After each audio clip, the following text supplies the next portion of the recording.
Bonsoir à tous, bienvenue. Ouvrons ce flash d'information à Jérusalem, un quartier de la commune d'Atekoubé dans le district d'Abidjan où l'incivisme des populations a un impact très négatif sur la circulation. Les eaux usées provenant des forces septiques de certains riverains y coulent à flot.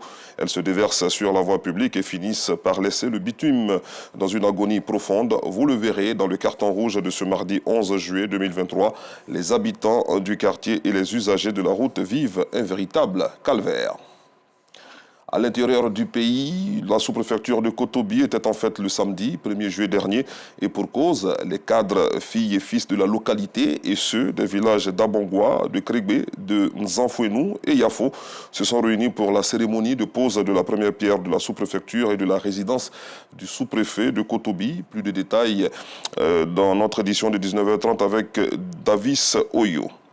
À l'international, le président Emmanuel Macron a annoncé ce mardi au premier jour du sommet de l'OTAN en Lituanie que la France allait livrer des missiles longue portée Scalp à l'Ukraine.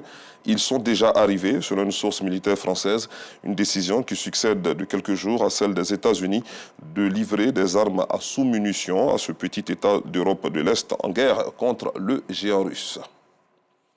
Et puis en Israël, des milliers d'opposants au projet de réforme judiciaire ont manifesté ce mardi, bloquant des routes après le vote en première lecture au Parlement d'une mesure controversée de ce texte accusé de porter atteinte à la démocratie. La police a utilisé des canons à eau pour disperser les manifestants à Tel Aviv et indiqué avoir arrêté 71 personnes à travers le pays. Fin de ce flash, je vous retrouve à 19h30.